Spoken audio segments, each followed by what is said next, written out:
David Bell has made it clear, if you're going to help the team win, and if you're going to be a part of the Reds, you're going to play multiple positions.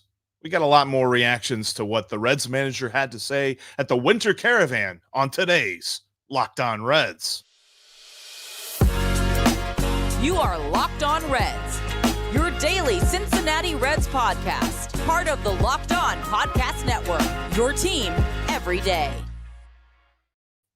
Aloha. You are Locked On Reds. Welcome into the live Aloha Friday edition of Locked On Reds, your daily source for all things Cincinnati Reds. I'm Stephen Offenbaker. He's Jeff Carr. We love baseball. We love these Cincinnati Reds. We have taken that love of the game. We have taken that love of the Cincinnati Reds, and we have turned it into information for you. Locked On Reds is part of the Locked On Podcast Network, your team every day. And on today's podcast, we are going to be looking and talking about David Bell and his comments because he has thoughts. And we're going to tell you what those thoughts are and what they mean. We're also going to tell you what they mean for a certain second baseman named Jonathan India. And then, of course, we're going to let you take control as we put you in the driver's seat and take your questions and comments. Before we get into any of that, let's shout out the sponsor of today's podcast. Today's episode is brought to you by FanDuel. Make every moment more. Right now, new customers get $150 in bonus bets back guaranteed when you place any $5 bet. Visit FanDuel.com/locked-on to get started today. And Jeff, where we are going to get started is with David Bell. But before we do that, if you're watching and you have not yet watched both parts of the Lucas Sims interview that we did earlier this week, after this is done today, head over there, check that out. And I bring it up because while you all were talking in the comment sections, while Jeff and I were resolving a little issue we had over here, Carrie was having a conversation with Doug in the chat and said this. Carrie said that they watched the highlights of the rain sleet game muted while they had the Lucas Sims description playing. And I think that's awesome. I'm actually going to go do that now. After this today, I'm going to go cue that up and do it. I think that's great. What a great idea. Lucas was really candid about that memory. I was very glad of it. That was one of my favorite parts of that interview. Really loved the chance to talk to Lucas Sims. We're going to try and have more of that for you guys throughout the year. But if you haven't checked that out yet, get over there and do that today. All right, Jeff, sorry to hijack you there, but I thought that was a great idea. So I wanted to pitch that interview again.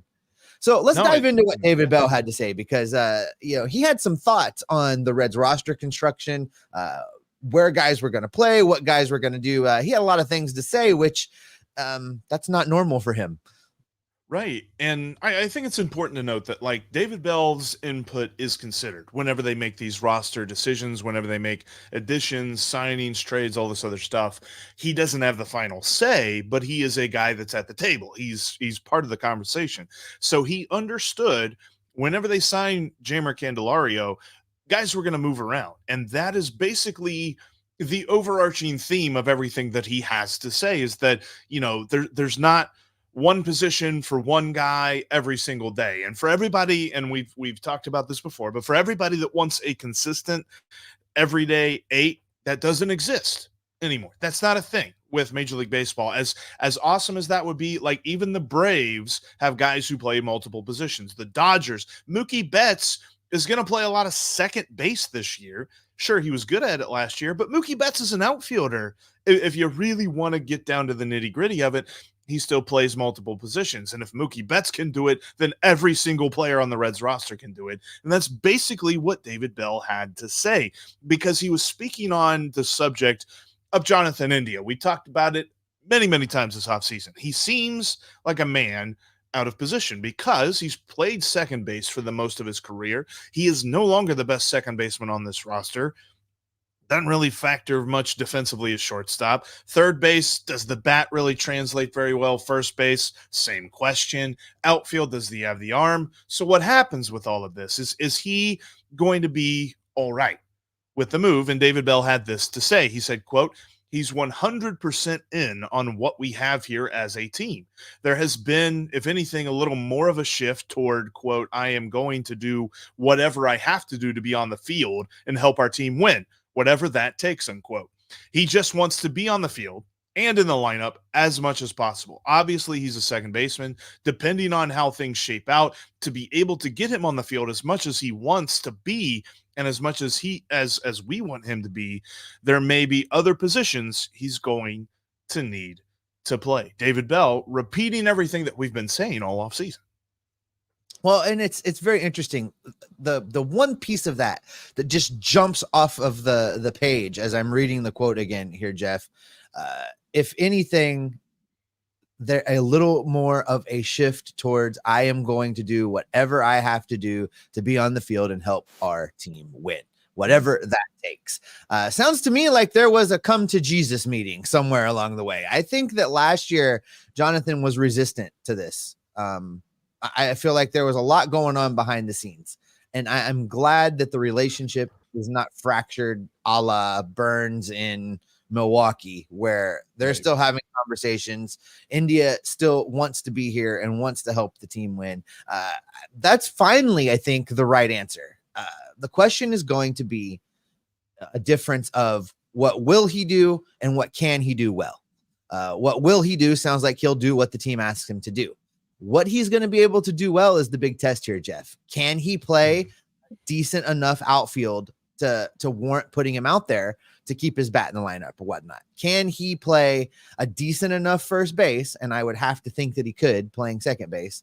Can he play a decent enough first base to warrant keeping him out there? And bearing in mind, if Jonathan India is playing first base, it means that Candelario and CES are not. So you have to weigh all these things, right? And if you're using him in the right scenarios, in the right situations, if somehow India can end up part of a right-handed platoon in that outfield on certain days, that helps this team win. And at the end of the day, that's really all that matters. Yeah, I'm curious as to everybody's thoughts on this, and this is one of our favorite parts of the Aloha Friday. I want to get your reaction down in the comments section. Let me know what you think about India and where he's probably going to play the most. And I think this is interesting. Kerry kind of brings this up as you throw it on the screen. Maybe the Reds gave him an ultimatum. I almost wonder if that was baked into the whole negotiation of $4 million versus $3.2 million. Like, we know that those were the figures that the two teams have put together, or that India's side has put together and that the Reds have put together as they head into arbitration. I wonder if Scott Boras was like, look, you're going to have my guy play multiple positions. You're going to pay him for his flexibility. You're going to give him a little bit more. And they're like, yeah, but it remains to be seen if this is going to work or not. And I could see that being part of the discussion. But I think that what this is really saying is, look, we got a lot of talent here, and if you want to be a part of this lineup every day, or at least on a close to everyday basis, you're going to have to play more than second base. And I find it interesting. We'll talk more about the logistics about India and how this all works for him to get him in the lineup as much as possible, because David Bell followed that up by saying that Candelario is going to play every day, if not necessarily at the same position every day. He said, quote, there are challenges of finding playing time for guys, but in the corner infield and Jeimer, that's going to be pretty easy to figure out. It'll play itself out pretty easily. Obviously, he's going to play every day, come hell or high water. That's what David Bell's telling us. Well, it sounds to me like when we did our projected lineups, Jeff, where we settled on a 1 through 7 in the batting order that remains consistent while positions scoot around, I think we were spot on. And the more that David Bell says, the more it sounds like we were spot on. I think that Candelario is going to be a lot of time first, third, designated hitter as you're rotating Noelvi Marte and CES. Those three guys are going to take the lion's share of the time at those three positions. I think that I will not be shocked if part of the spring training experiment involves Noelvi Marte in the outfield. They haven't come right out and said that yet, but it just makes sense to me as they continue to harp on positional flexibility that one or both of Marte and CES have to at least make an attempt to play some outfield in spring training to give the Reds seemingly are missing just a little bit more flexibility that they need to really make it easy to get all of these guys basically full-time at bats, full-time playing time. One more person has to be able to play some outfield, basically. Is where they need. That's something we've speculated a lot this offseason is who is it going to be? It could be both. I think you're right. I think that could be something that they do because that's the missing piece to the puzzle. The Reds didn't go out and get a right-handed outfielder. I low-key think, and I continue to speculate, that is the reason why. They're going to move one of these guys out here, and if one of them sticks, boom, there's your right-handed outfielder whenever you need him. And David Bell kind of went on to talk about Jeimer Candelario, and he's got some more comments we'll continue here in a little bit, but I wanted to end segment one on this, is why having Candelario so key. He said, quote, "We have young guys that need to play. There are some growing pains that they're going to need to play with. The more they play, the more they'll improve. But adding a guy like Jeimer takes some of that pressure off. Between DH, first base, and third base, he's going to be an everyday player." He comes out and says it. That's a quote from David Bell. And he finishes this quote by saying there's plenty of playing time to go around there. So I think that this is interesting. He is saying, he's like, look, we get it. These young guys we got, they're talented, but they're not they're not slump proof. And when they go through slumps, we're ready. I promise I didn't read that quote before I said my last bit. Now it looks like I read that quote before I said my last bit, and I did not. It works out. It works out. But no, I think it's key though. He's laying down, not really laying down the law, but he's kind of laying down the gauntlet and saying, look, you're going to play multiple positions. I think he's talking to Jonathan India more so than everybody else, but it's really a message to the entire team. If you don't have positional flexibility, then you don't have what we need you to have in order to win. He's got some more things to say, though. He says something very, I'm kind of excited about it when it comes to Elly and working on improving his craft this offseason. We're also going to talk about what this means specifically for Jonathan India as he moves around.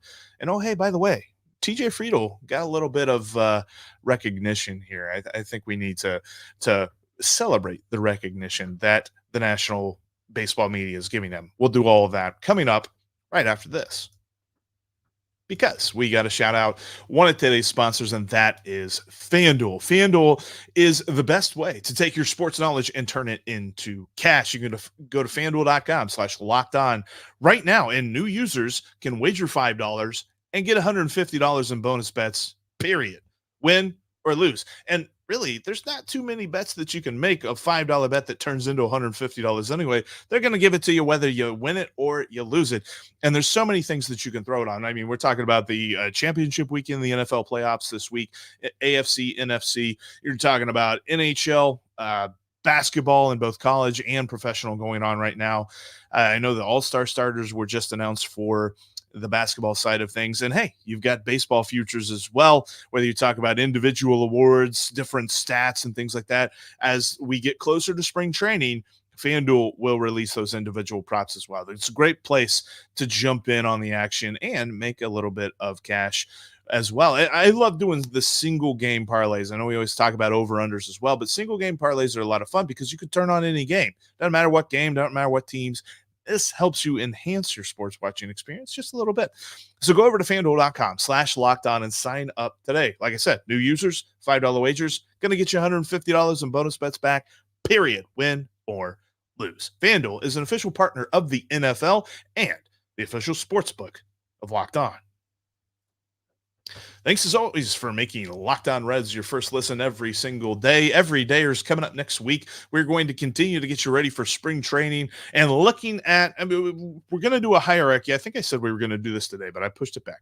We're going to do a hierarchy of the future of the pitchers for the Reds and kind of power rank the arms and the names and guys that you've heard of, maybe some that you haven't. That's coming up on the next Locked On Reds podcast as we look forward. Also, quick tease, I'm working on it. It's not ready just yet, but I will post it here soon. We're going to begin doing a weekly Dragons report.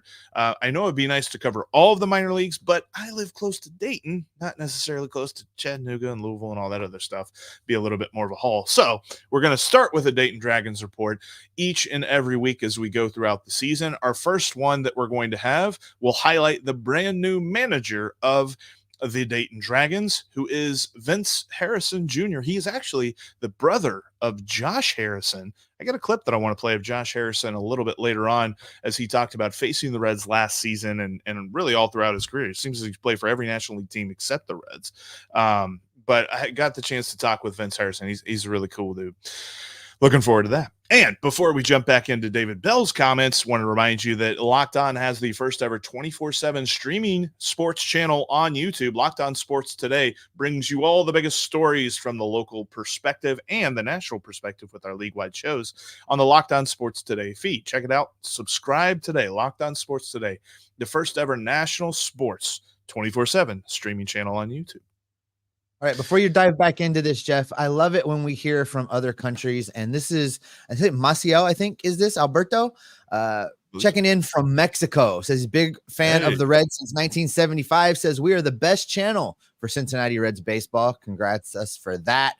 He says from your new amigo from Mexico. Aloha, he says. Well, aloha, hola, and gracias. We appreciate you. Yes, absolutely. So let's continue with David Bell's comments because he said something that really fires me up about this. And actually, kind of funny, I was randomly watching our Locked On Warriors show the other day because they had this amazing game with the Kings. And co-host Kylan Mills on the Locked On Warriors podcast, in her background, has a poster of Elly De La Cruz. And David Bell had this to say about Elly's offseason. He said he's training really hard, which is important for his endurance going through a full season. He's had a really great offseason. That was not a concern, but I knew going into the offseason that one of the most important parts of the Reds offseason was Elly really building himself up and making any adjustments he needed to make going into spring training. That's happened. And just to give you some details, and I think we mentioned this whenever the news broke a couple of months ago, but Elly De La Cruz has spent time working out with Juan Soto. You've probably heard of Juan Soto. Elly's heard of Juan Soto. Everybody's heard of Juan Soto. But Elly knows that if you want to get better at hitting, you go to Juan Soto. He's also spent some time working with former Reds players in this offseason, really working on his ability to hit, and David Bell was very bullish on the work that he is doing. I'm very excited to see how this plays out moving forward because we talked about this, and David Bell kind of said is like, yes, all of these additions are nice, but Elly taking that next step is just as important as any one of these additions. You know, it's more than just he spent some time with Soto. He's staying with Soto. He went and moved in to work on this swing. And by all indications, I don't know if you saw the video circulating either earlier this week or late last week that was Elly taking some rips, and he looks pretty good. I got to tell you. Look, I know that it's very early in Elly De La Cruz's career, and I know that there were a lot of people. Some of you people got a little unhinged towards the end there, calling for Elly De La Cruz to be sent back to Louisville. And there was a lot of stuff happened last season that we're just going to put in the rear view. We're going to forget about. We all get a do-over on those things because I think Elly De La Cruz is going to show up on day one and be ready to go. He's shown us at every level of his professional career that he makes adjustments. And yes, this adjustment has taken a little bit longer than the other levels, but he's facing the best baseball players in the world. He is facing the best pitchers in the world. I'm willing to cut him a little slack. And I really like the amount of work that he's put in this offseason, because one of our biggest fears is that guys get complacent, right? And hey, I made it. I'm here. This is what I'm doing. And they don't work hard. And we're not seeing that from any of these rookies that came up for the Reds in 2023. And this is just another example of guys going the extra mile. For Elly spending the entire offseason working with an established major leaguer that knows how to get it done and be able to come back and now benefit the Reds in 2024. I also think that this is David Bell responding to that narrative that has been brought up by some who talk about the Reds on a regular basis, that he should begin the year in AAA. And I think David Bell's like, you're crazy. Not happening. Because I think that people look at Elly and they watch his game. They watch how he reacts and how he's loose and he's having fun out there. And they immediately think, oh, he must not be a hard worker. He must not be one of those guys that is, a mind for the game and, a gym rat and all this other stuff. And that couldn't be any farther from the truth. I mean, everything that we've heard about Elly De La Cruz coming up through the Reds organization is this dude is a sponge. Whatever you teach him, he will learn, he will apply to his game, and he will improve. So you take a sponge and you send him to Juan Soto, who is the best on base machine in the game right now. And I know he's now a New York Yankee, which means we're not supposed to like him, but dadgummit, I respect the guy. He is an amazing hitter. And if Elly can take anything away from spending time with him this offseason, then that means that Elly De La Cruz is going to come in guns blazing in 2024, and we're going to see somebody who's a lot more like June Elly was than the September, August Elly that kind of ended the season a little bit. And I think it's important to note that, because he is not a guy that's going to come up and be at one level. He's going to constantly work to improve every single day and every single season. Yeah, I'm not sure where his ceiling is, and it's going to be interesting to see where that eventually ends up. And I think we're going to have a lot of fun watching him get there. But what does all this mean, Jeff? We've talked about positional flexibility. We've talked about Elly working on things in the offseason. We've talked about Candelario and what he brings to the team. And I think it all starts to bring this air of expectation. And when talking about David Bell, he's really going to have a challenge on his hands to not let this team get too far out in front of itself, I think. Yeah, and I think the important thing to note is he knows that that's not just being super monotone in post-game press conferences, although he will probably continue to do that. But what he said during the Reds Winter Caravan stop that he was at, he said, quote, "We're adding to a really great group of guys that showed that they're talented enough and they do a lot of things very well. It can add up to success for sure. For us as a team, it's not getting ahead of ourselves or paying attention to anything that's external about our expectations. We did that last year. It's a good thing we didn't listen to anything external. It's important to do the same this year and take care of the parts under our control. There's a lot of power in keeping it simple." I think it's interesting that he said that we did that last year, as in they didn't listen to external expectations, because I think they did. I think that's part of the reason that they struggled through the last part of the season, but I think they've learned from that. I think they know that coming into this year, they need to do what they can do each and every day, not worry about the rest of the league, not worry about the rest of the division, and just go out there and be 1-0 every single day as much as they possibly can.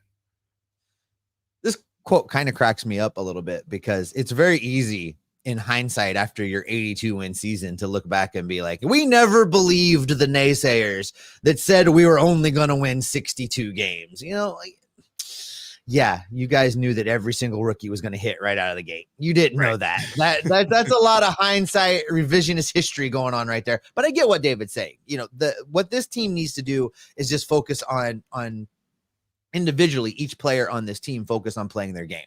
And then collectively, that's going to drive this Cincinnati Reds team into contention to win the division and a playoff push. That's the important part. Not any one person can really get ahead of themselves. And I think that Bell will do a good job of helping to keep it reined in. And I think that bringing in Candelario as a bit of a veteran presence will help keep them reined in. I think India will help keep them reined in since he's still here. And all of those pieces are going to combine, I think, to keep this team grounded. And I think that's really what we're talking about. They have to remain grounded as they move forward, because it would be very easy to start to kind of buy into the hype that's building a little bit around this team. And I know some of that's just off-season national talking heads looking to fill airspace, but this team is starting to attract attention.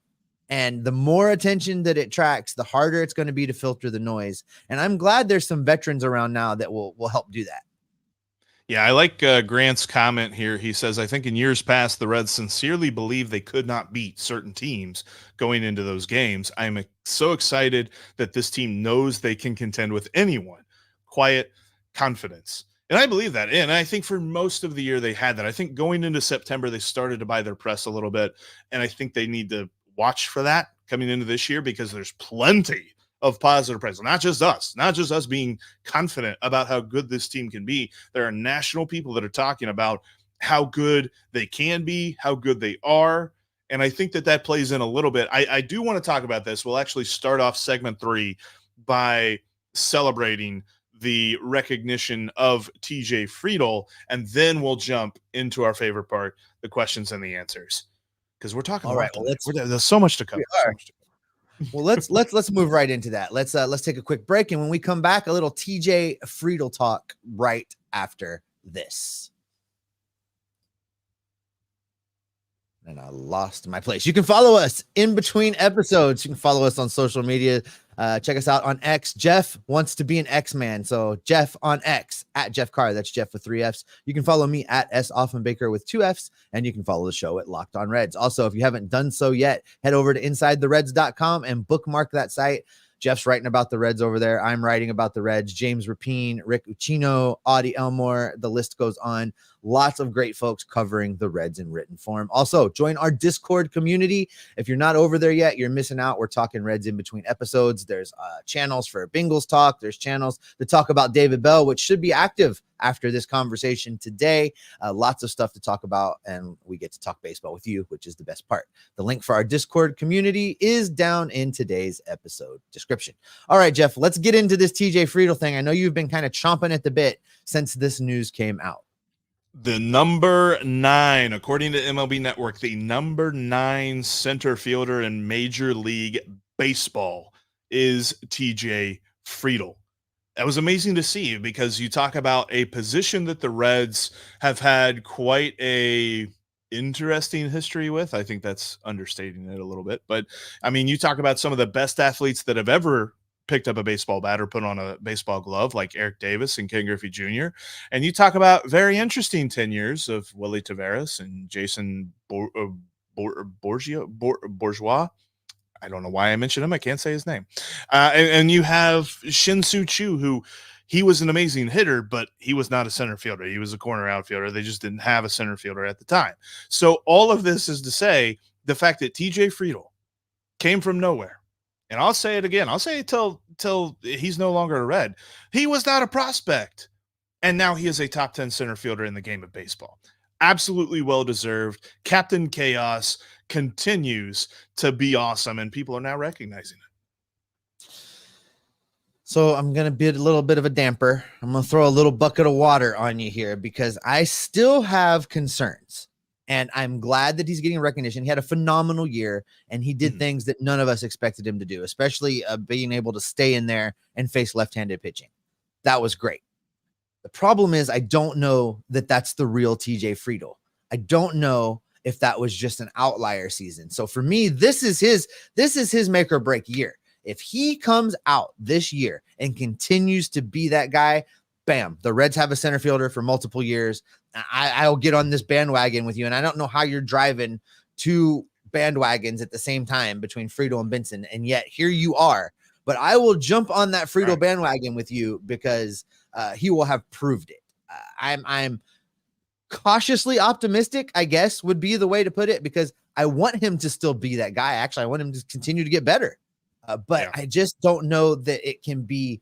I don't know that it can be counted on right out of the gate. I don't think the sample size is big enough to say we know for sure he can be the center fielder all year long, because this is who he is. I also don't think that the proof is quite there. I need to see more. I just think he needs to stay healthy, because what he gave the Reds last year was a 3.5 win season, and he missed something like 20 or 30 games. Like, could you imagine if he played 162, he'd be over a 4-win player. He would definitely be an all-star. And I mean, he got a vote for MVP last year. I think he was like 9th or something on the MVP voting. So that was interesting to see as well. He is a guy that I think he will continue to be doubted until he just does everything else. I don't know what more he needs to do. Honestly, if he just maintains what he is and stays healthy, I will be super happy. And it's something that we've talked about a little bit too. And I don't want to go too deep in the weeds on this, because I think we will be previewing players as we move into spring training and stuff like that. But the questions continue to be, was his success against lefties an aberration, or is that more to the norm? And if you look at his minor league statistics, he hits lefties well. That's just something he's always done.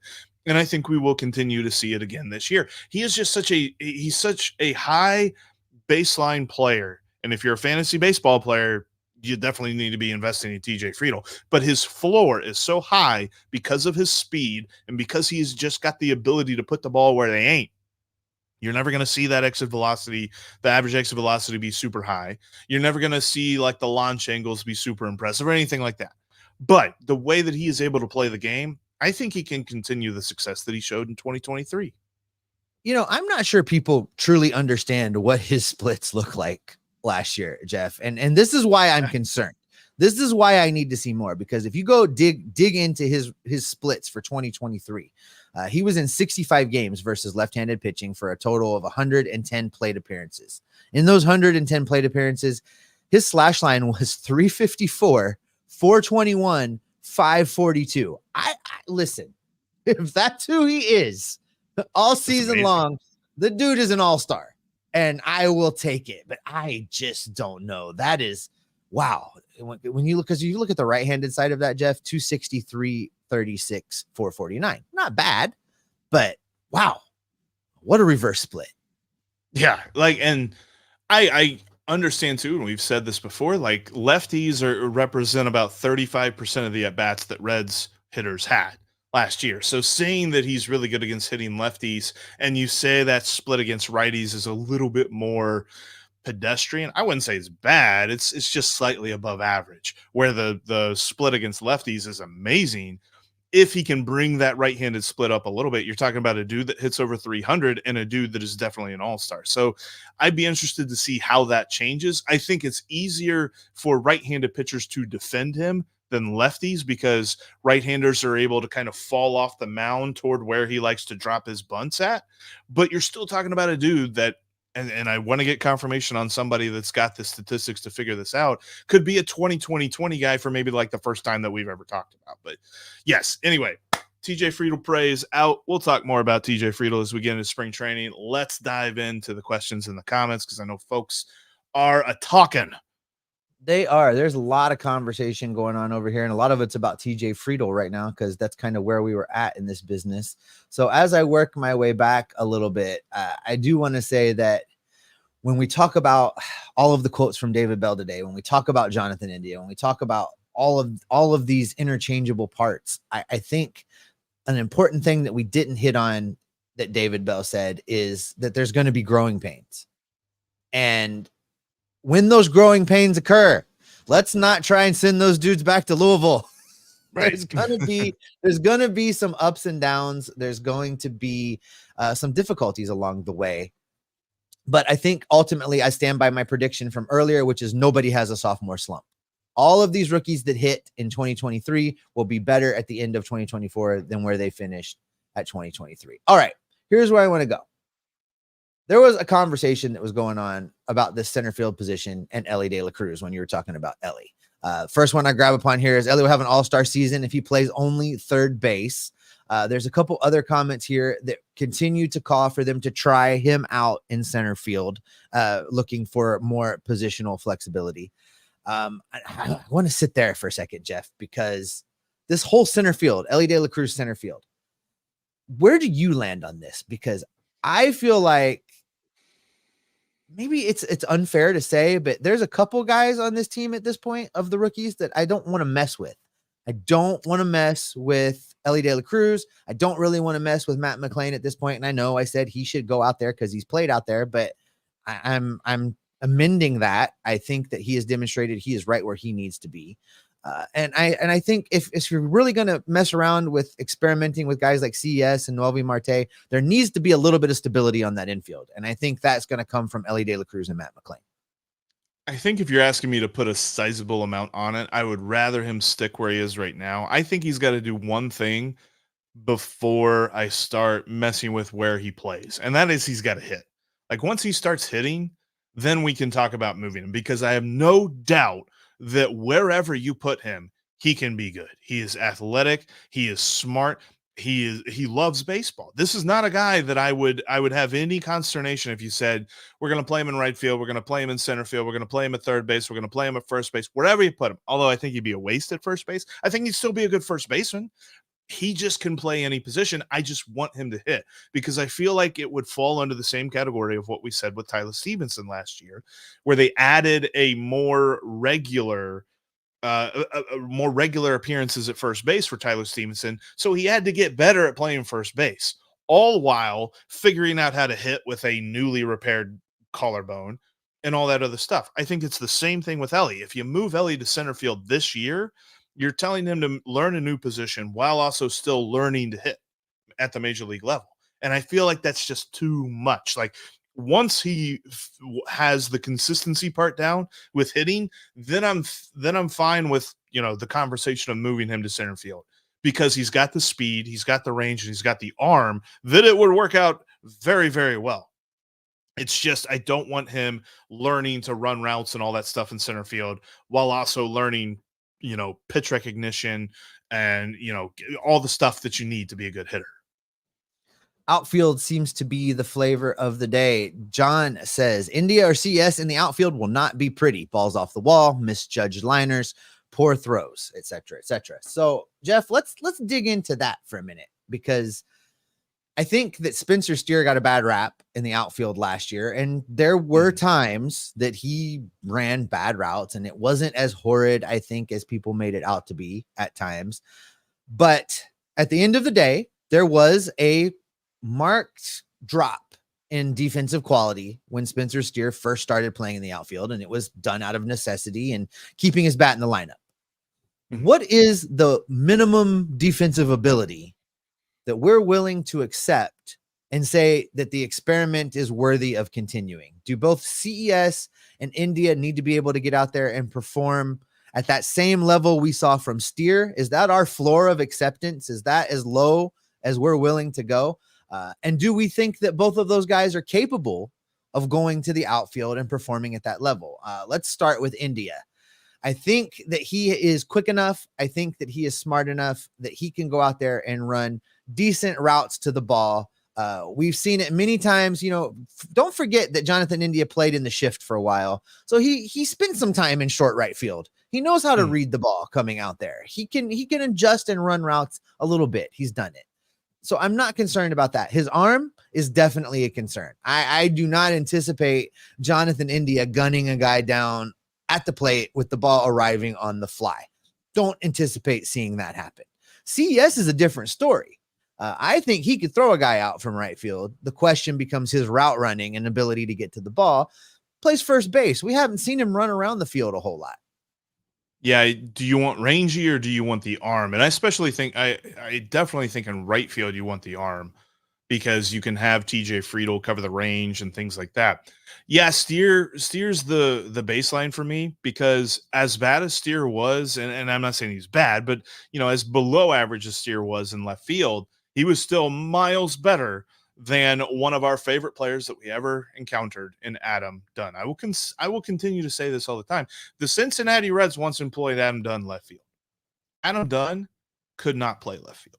He could hit the ball a country mile and actually didn't play that bad of a first base, but he couldn't play left field, but they kept him in the lineup because his bat was super valuable. His bat outweighed his defense. I think CES's bat will always outweigh his defense no matter where you put him. Jonathan India's is a little bit more of a concern and a little bit more of a question. I think that Jonathan India's got the range, but I agree with you. The arm is the problem. And the whole playing balls off the wall thing, I think that comes up like once a week. As much as we want to, make it more of an issue, we don't play in, Fenway Park where they got to worry about the monster or anything like that.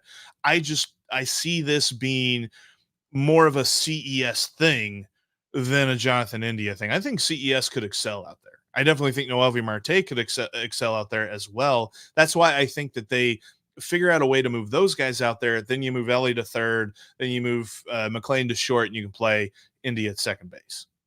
Well, you hit on what we were going next, Jeff. Good job. Noelvi Marte should be given a shot in the outfield. Let Elly focus on infield position and work on his offensive skills.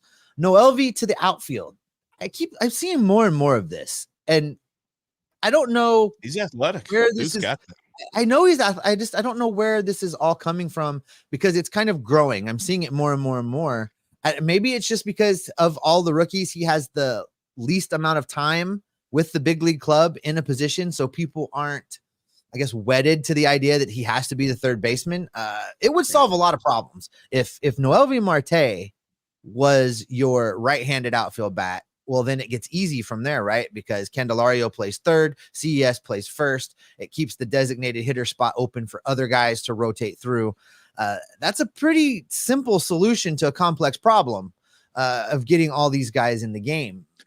And that's Where really do just you land on referring to that? lefties. Yeah, I think, and it's really just referring to against lefties because Will Benson's going to play right field against right-handed pitching because he just murders right-handed pitchers. I think that this is a idea born out of the fan base, not necessarily born out of any sort of reporting or rumors or anything like that, because we're all sitting here and we're looking at this roster and we're just like, dude, like that's the puzzle piece, right? You move Marte out there, especially against lefties, then you can really, move the infield around as you need it to be. I just don't know that that's initially going to be the plan. Whatever's going to happen here, they're going to find it along the way because they haven't really committed to any of these ideas. There have been a few questions asked of Nick Kroll and David Bell as to who's going to be in right field.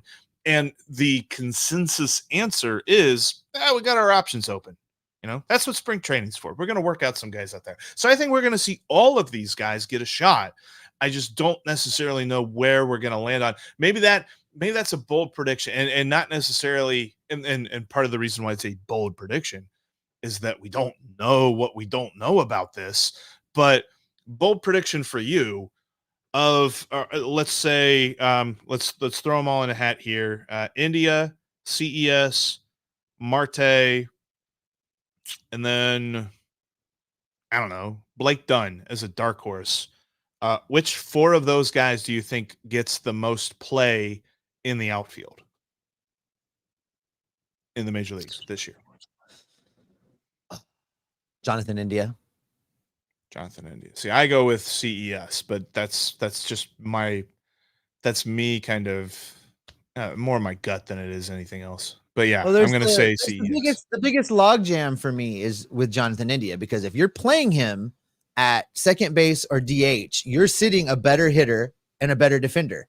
There is nobody playing those two positions that's worse than Jonathan India. And I mean, I'm not saying that Jonathan India is a bad player, but he's not defensively amazing. Whereas Matt McLain could run circles around him defensively. Could be a good glover. And I think when the dust settles in the year 2024, McLain will have proven to be a better hitter than Jonathan India by a little bit. So for me, it's India is the one you got to move.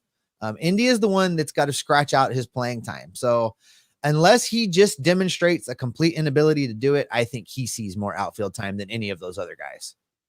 I'm with you there. I just think I see CES's arm playing up to the point that they get a little bit more intrigued playing him in right field a little bit more. Plus his bat in the lineup. I think CES is a guy whose bat deserves to be in the lineup every single day, especially with what we saw there toward the end of last season. I mean, you're not wrong. CES would kind of look like a Puig type player out there in right field. Big, muscular, cannon armed. I mean, I could see it. It just depends on how he can run routes. He's not as athletic or fast as Jay Bruce was, but they both had the arm. And I think that if you've got an arm, they can work on you at, running good routes and understanding, being able to see the ball, track the ball. That's something they talk about a lot.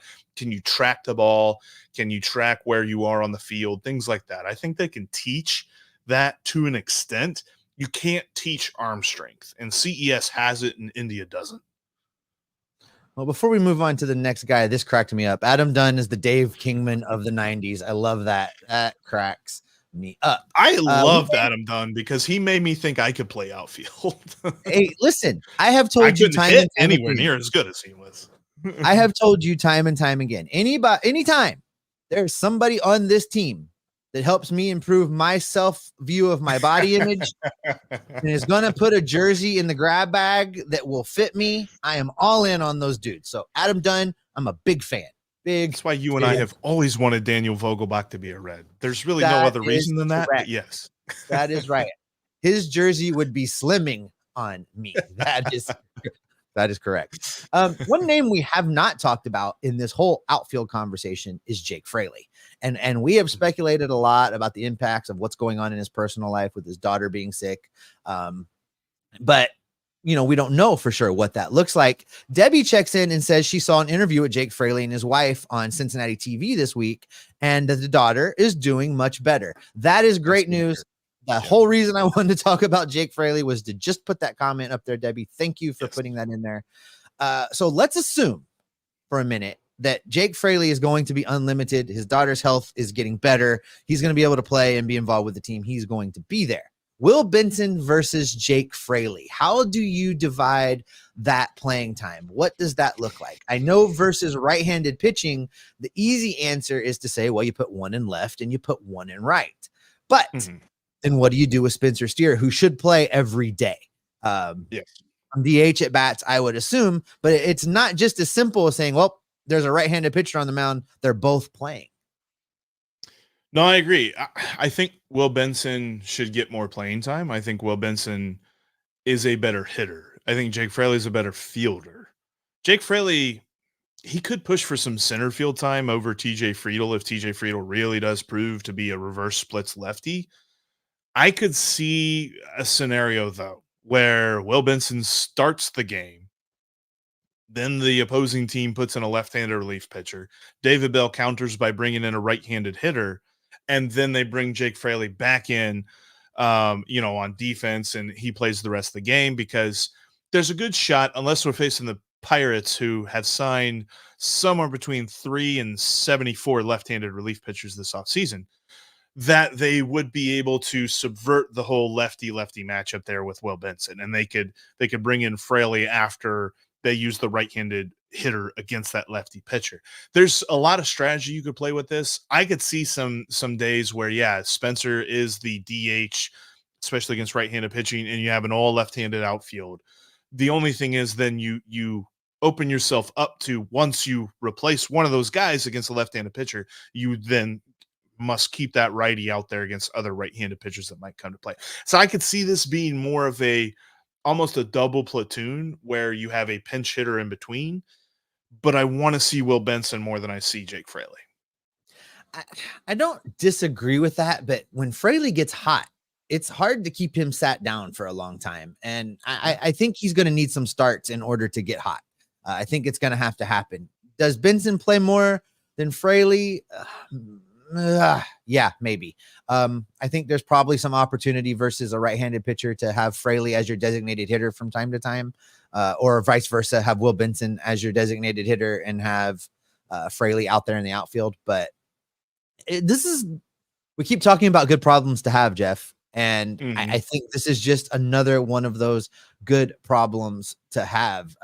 Rake Fraley, when he gets hot, that is exactly who he is, Rake Fraley. All right. Your name on YouTube asks or says that he'd love to hear more about TJ Antone. He loves that guy. I don't know if you caught it, but in the last couple of days, TJ Antone has been posting more workout videos and he is bringing it. He looks like he is throwing with zero limitation. And that is the best news. Here's the problem. I don't think there's room for him in the bullpen right now, no matter how healthy he is. And I don't think it's a question of talent. Could TJ Antone maybe beat out somebody else in that bullpen? Yes. But wait, there's more. The baseball control of players, economics, options, all of those other factors weigh in. TJ Antone has options where some of the other guys do not. And at the end of the day, I think the Reds will be compelled to stash TJ Antone to start the season in AAA versus getting rid of somebody else to make room for him in the bullpen. There's going to be opportunity for Antone to pitch in 2024. I just don't think it's going to be on the opening day roster. I think if he proves he's healthy in spring training, they're going to find a spot for him. I think if he proves he can pitch multiple days, back-to-backs, things like that, they're going to replace Ian Jabot with him. I think that's what's going to happen because he has he might have more talent than Alexis Diaz. Oh, Jeffrey. Okay, listen, that's not wrong. He is very, very talented, and he's very, very unreliable. You're going to get rid of a guy that has doubled his workloads for 3 consecutive years and replace him with a guy that has not made it through a full season. And we're not talking about stashing Ian Jabot. You can't do that. You would have to designate him or trade him. So if something goes wrong with TJ Antone that's had 2 Tommy John surgeries and managed to make it through 5 games in 2023 before they shut him down again, you're going to get rid of your 70-game workhorse to put that guy on the opening day roster without being able to keep him as a replacement, I that's crazy talk, sir. I can't get behind that. TJ Antone, Goodyear is not enough for me to say TJ Antone is past his injury problems. He's healthy. Let's put him in there. We've got him for the year. You can't prove that to me between February 14th and opening day. That is not enough time. He's going to have to go to Louisville, show that he can do those things for months, not weeks. And then maybe you shoehorn him into this bullpen if he's still doing it. That it would be a tremendous setback for this bullpen if they did that and got rid of Ian Jabot and TJ Antone gets hurt in week 3, because we just don't know. I don't see how that can happen. I look at Ian Jabot and I think that there's some of his game that is smoke and mirrors, because he doesn't have a good strikeout to walk ratio. He's not a guy that I think goes out there and allows a lot of limited, contact quality. He's not Brent Suter. So if he's not Alexis Diaz and he's not Brent Suter, then he's getting lucky, because you can't just go out there and be a good pitcher if you're not striking guys out and you're giving up hard contact. I think at the end of the day, he is the kind of relief pitcher that found lightning in a bottle, and he was able to kind of continue that into next season, from 2022 to 2023. I don't know, with as fickle as relief pitching is, that we can expect that again. And I think that he might start the year in the opening day bullpen, but then he's going to blow up 1 or 2 times, and we're going to be like, get TJ Antone up here, because I think that if TJ Antone can prove that he is healthy, he is one of the 8 best arms. And you're talking about bullpen being 8 guys. He's one of the 8 best bullpen arms on this team. That's true. I just really am worried about that reliability. My God, we've come a long way. Do you remember any of the arguments we had last offseason? There were none. We're like, wow. Our biggest thing was, who is that guy? What are they doing? The headline would be Reds claimed Joe Schmo off of waivers. And then we'd be like, I think I'm squinting, and I think there was like a 3-game stretch where he didn't allow a run last. Yeah, he could be good. He could maybe he could be good. We're not doing that anymore. They've actually got some legit options now. It's kind of nice. Let's get a few more of these in. So, Jeff, when you attended the Reds Caravan, was Brent Suter on the stop that you were on, or was he on one of the other legs? He was. All right, let's go to this then, because Carrie says Suter is going to be the leader of the pitching staff and also the leader of comical antics in the clubhouse. He's a great ad. I agree that he's a great ad. Jeff, you and I were both really excited when this move was announced, and there was really no speculation leading up to it, which was great. I love waking up here in Hawaii to the surprise signings. Are you having sent me 15 texts like, would you wake up so we can record? So let's talk a little bit. What did you see? What did you hear? What was the crowd surrounding Suter at the Caravan? Did you get a chance to see him at all? Yeah, it was nice because they actually gave him the mic. He spoke a little bit and stuff. That was kind of cool. I definitely see the personality being one of a leader. I think Hunter Green is the leader of this pitching staff, but I think that Brent Suter will kind of slot in there as like leader 1B, like it's 1A, 1B type guy, because he's been around. He's seen a lot of different stuff, whether you're talking about Milwaukee playoff runs. He pitched through Colorado last year, and he was able to be like, look, I was one of the good pitchers on the Rockies last year. They win a lot. When you go through 32 appearances in Coors Field and you don't allow a home run, that's pretty impressive. But I think that more than that, he is going to be able to be a consistent personality for this locker room, because there's a lot of guys, when you talk about relief pitchers, they have eccentric personalities. I think that he can tap into an eccentric side. He actually does impressions, which is really fun to hear. I've heard him on different podcasts and different shows where he does different impressions and stuff like that. But everyone knows him as a really fun guy to be around. But I think that he is able to also be that consistent teammate when you need him to be. And he could be a guy that teaches some guys, some of the young pitchers, some things and things like that. But he can also just be a consistent personality for them to turn to whenever they're kind of going through something. All right, I got a couple more good ones here. The comment section is firing up here. And speaking of the Caravan, while you look for one of those, speaking of the Caravan stop, I was in the Hamilton stop, got the chance to meet a couple of folks, and but more than that, there were so many people there, and there were so many people lining up for autographs. I didn't get the chance to like go up there and meet anybody, get an autograph or something like that. But I chalk that down as a good thing because that just shows how much hype there is coming into the season. Like we know that there's a lot of hype coming from us, and we're really excited. And we talked to Lucas Sims; he's really excited, but that excitement is palpable all throughout Reds country because all of these caravan stops are talking about how many people are there and just how much people are trying to go up and meet the players and get the autographs.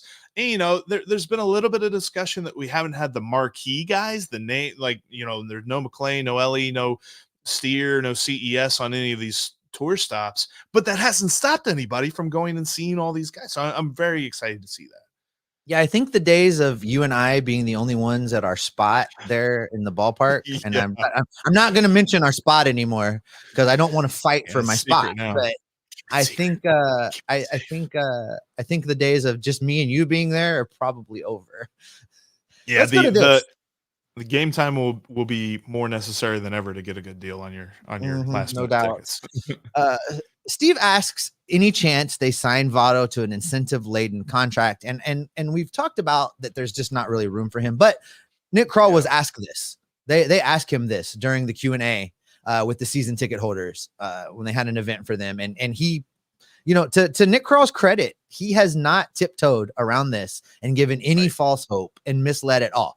When he was asked this, he just outright pretty much said, no, we don't have plans to bring Votto back. Right. And then, of course, threw in the at this time just to. That was kind of like the political side, right? That was the political move just to keep. To make Reds, sure it's like, well, much as it makes me sad, the Reds are not signing Joey Votto. Right. I would say, what are the chances? I'd say, well, it's better than 0, but less than 1. Like, I don't see that. Like, there's got to be something crazy go down that they would bring him back. And I found it interesting because I was listening to friend of the show, Mo Egger, his show the other day, and he asked this question, and it was a very good question because he's like, what are the reasons that they would bring Joey Votto back? And don't talk to me about emotional. Don't talk to me about farewell tours or anything like that. What are the reasons that Joey Votto needs to come back to this team? Because if you discount the emotional side, there is no reason that he should be on the team. And that's kind of a bummer because, yes, the emotional fan side of me wants to see that farewell tour. But you know who doesn't? The Reds.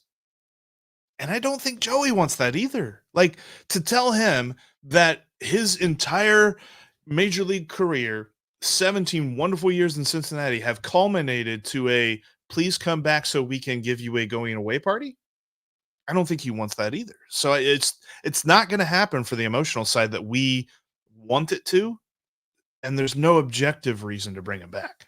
And honestly, this team has done things like that this team has done things like that in the past because they knew they were not going to be good and they needed something to generate some kind of buzz to get people out to the ballpark.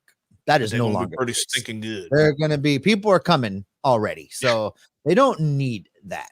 I love you guys in the comment section. Listen, this is why I love these live shows, for the instant interaction and feedback and coming at me in the comment section. And it's not really coming at me, but Alex makes a great point that neither one of us made in that exchange about Ian Jabot and TJ Antone. And that is, Alex says he thinks Nick Martinez could be the innings eater out of the bullpen. So he's open to moving on from Jabot. That is a great point. And neither one of us hit on that. If this rotation shakes out how it's looking now, which is, I know they signed Nick Martinez to compete for a starting job, but then they added Frankie Montas. And I think that situation is changing and evolving. If Nick Martinez is your long man, innings eater, 6th and 7th inning guy out of the bullpen, that kind of does make Ian Jabot a little bit more expendable.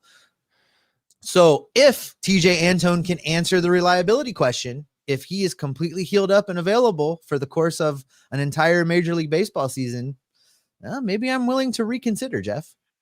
David Bell. So we talked a lot about his comments about flexibility on the position side of things, especially when it pertains to Jonathan India. David Bell knows he has that in his pitching staff because he doesn't have one. He has 2 long men, 2 guys that he can trust to go multiple innings because Nick Martinez can do it from the right side and Brent Suter can do it from the left side. Brent Suter is not a loogie. He is not a 1 inning, hope he gets 3 outs and get us out of 1 inning type guy. He was a starter earlier on in his career with the Brewers. In fact, he was a guy, and I've said this before, so everydayers will probably roll their eyes when I bring this up again, but he was a guy a couple of years ago that I included in this plan for the Reds bullpen, that the Reds needed 2 longmen because the Brewers had 2 longmen. Suter was one of them. And then this was before they moved Adrian Hauser to the rotation, because they had Suter from the left side, Hauser from the right side, that could go multiple innings if they needed. And if they had a guy that was just off, just didn't have his best stuff out of the rotation, they could bring one of those 2 guys in and not feel bad about it. The Reds now have that. The Reds bullpen is so much stronger just from the sheer volume of moves that they've made, but definitely from the additions of Nick Martinez and Brent Suter, because they have 2 guys that they don't have to like squint, cross your fingers, and say a prayer that they're going to go multiple innings. They know that they're going to go multiple innings. John says, funny that the forgotten name in the bullpen right now is Emilio Pagan. This is true.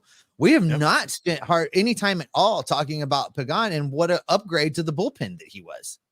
He's going to be a stabilizing force. I think that, and he slots in perfectly because especially if TJ Antone is healthy. I mean, you're talking about a bullpen hierarchy of Diaz, Antone, Sims, before you, and maybe even Buck Farmer before you even get to Pagan.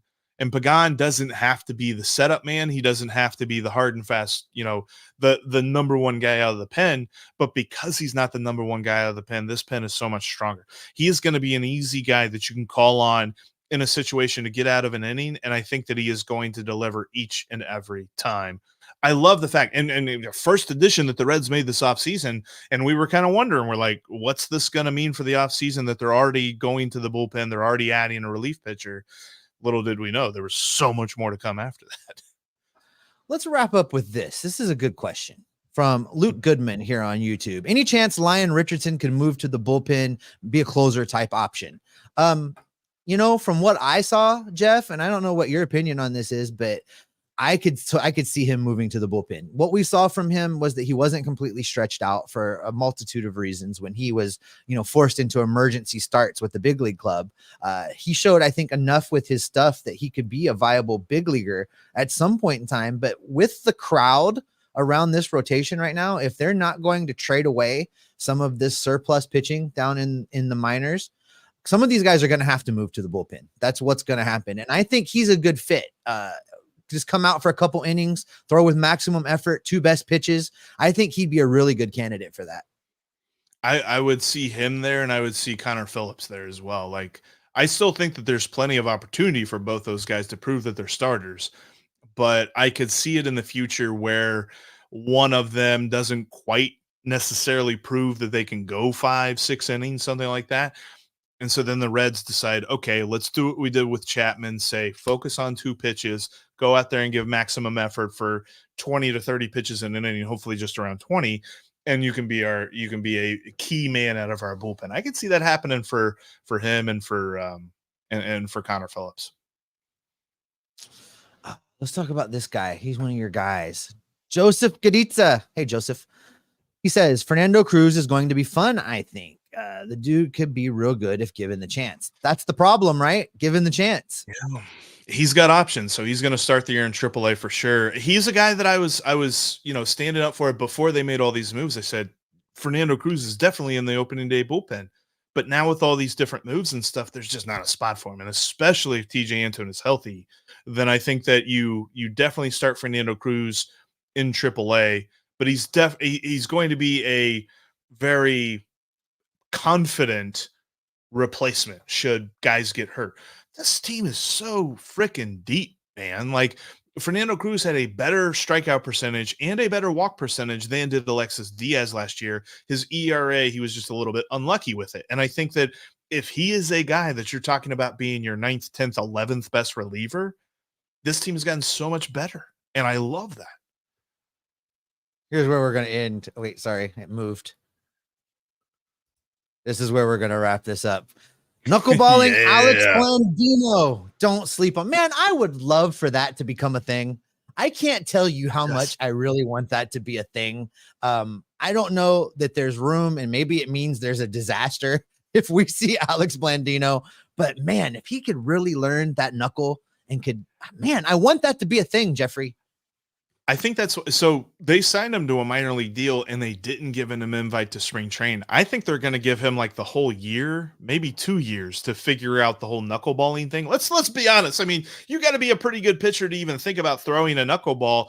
Alex Blandino's coming from the infield and he's going to throw a knuckleball. And I get it. There's the pitching ninja gif that he had a couple of years ago where he struck out a couple of Cleveland Guardians on his knuckleball pitch.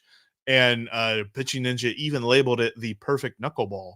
So he's not, this isn't coming out of left field, but to be a consistent dude to come out here and say, because I'm guessing he's only going to be a relief pitcher with this thing. I don't perceive him trying to be a starting pitcher with it, but that still means that 20 to 30 pitches a game, he's got a fastball that goes around 90 and a knuckleball.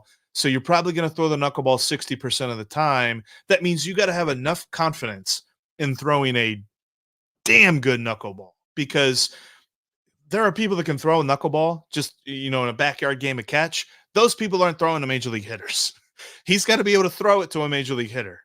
It's going to take some time, and probably we won't know how it works out for at least a year, maybe 2.